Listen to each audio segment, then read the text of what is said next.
Good afternoon, everybody. It's great to be here today with Steve Denning, contributor of the Forbes.com and author, and really a powerhouse, a thought-provoking management guru. Thank you very much, Steve, for being with us today. Delighted to be here. I'd like to ask you a question. If I were, imagine I'm an entrepreneur, I'm Mr. Braun. I own a sort of 100 people furniture manufacturing, so a very traditional business. How would you explain me your management concepts and recommendations to me in simple terms so that I can understand them and apply them? Well, I would first have to find out what is the current state of your business, what are you currently doing, what are your customers, how are they delighted, are you building the business, is it growing or is it stagnating, how are the employees, what is the level of satisfaction, and from there we would figure out where to go, and there'd be obviously an infinite number of possibilities. I totally agree. Imagine I'm average, whatever that means. That is, I sell furniture to the people in the neighborhood. My key people have been with us for over 10 years and are happy. But you talk about concepts like storytelling. Is storytelling just a way of communicating, or does it go beyond that? It's a way of communicating a message or ideas to people who don't want to hear your message or your ideas. So but if you're talking to someone who agrees with you, then you simply explain the facts and they agree basically and you move ahead. But often in organizations, in business, you are talking with people who've been doing things a certain way, and you're trying to suggest they should do it in a different way. And if you give them the reasons why they should change, you activate something called the confirmation bias, and they not only don't buy into the idea, they become even more entrenched in the idea that they have. And so this is a huge problem in business today. Change is endemic. Change is massive all across all businesses. Any business that isn't changing is basically in trouble. And so change is inevitable. Change is massive. And so leadership storytelling is a big part of the process. But it's not the centerpiece. The centerpiece is, what are you trying to accomplish? What is management, and how are you currently managed? And if you're a traditional business, you're probably being managed as a 20th century organization, and so you're already in trouble, whether you know it or not. And so we can then start to explain, well, what is the way you will run? And typically you're focused on making money, and you basically direct the staff. You have managers who control the staff. You have a little hierarchy to do it. And Exactly. And you hope that you'll make money, but you're not making much additional money. You're basically stagnating, and so you're in danger of disappearing quite soon. You seem to know my business. And what should I do then?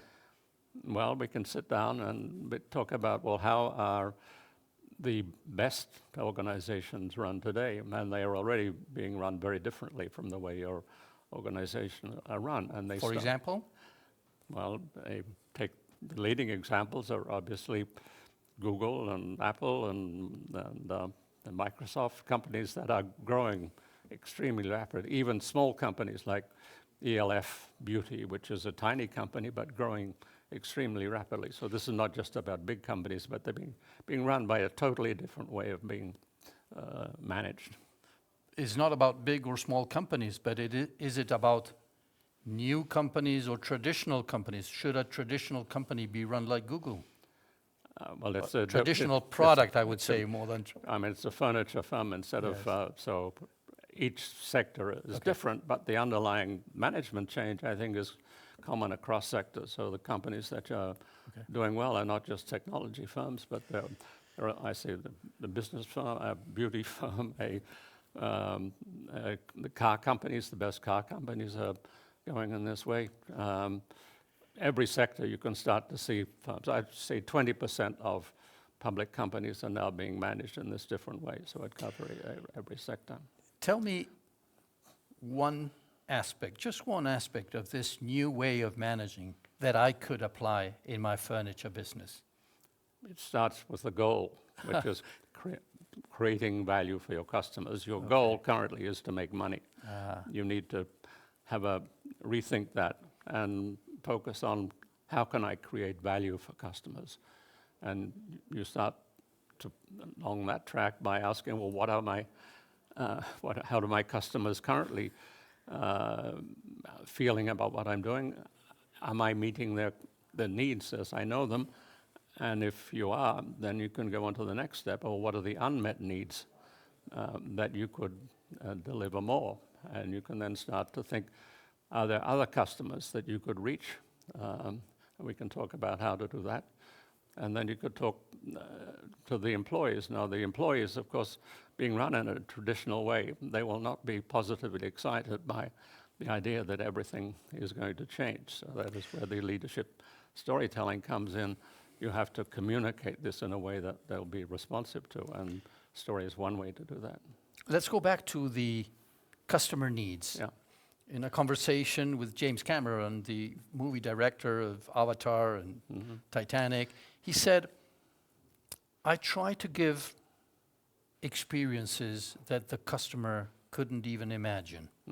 And probably Steve Jobs could have said the same thing. So should we start with customer needs, or should we start with going beyond that and trying to surprise the customer beyond what they're asking? Yeah, well, it will be surprising to the customer that you actually have a firm that's responsive to them instead of just taking for granted, and you have a routine operation and the customers come in and they're sometimes treated okay and often not. And the level of, you said it's an average business, which means that the satisfaction of the customers is probably quite low, and the commitment of the staff, the engagement of the staff is 20% is the sort of global average for engagement. Absolutely. So you're in trouble. Absolutely. And so you both on the customer side and on the employee side, yes. Right.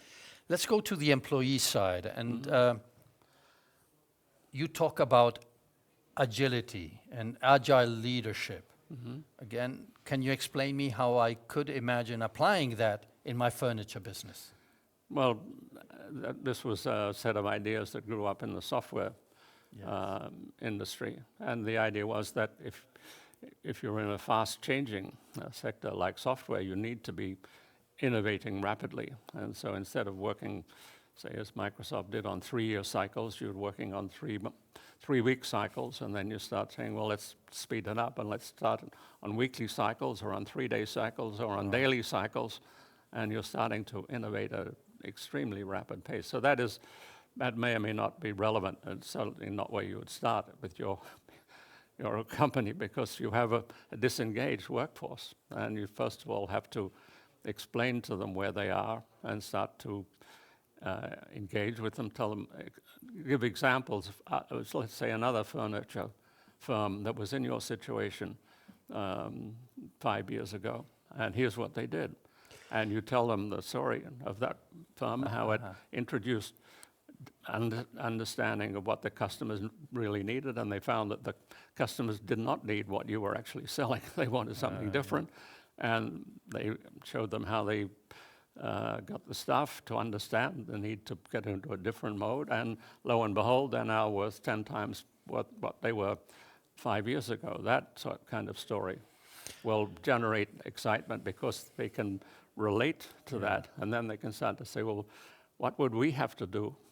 And then they're starting to ask the questions instead of you're telling them what to have. They're starting to imagine this new future that they would have in this new kind of organization. I love that, because the storytelling is really inspiring people into action with a model, with an example. Yeah. You talked about examples. Why don't we finish by you sharing us an example that you like, that you enjoy, whatever size, whatever industry or sector, that could be inspiring for us?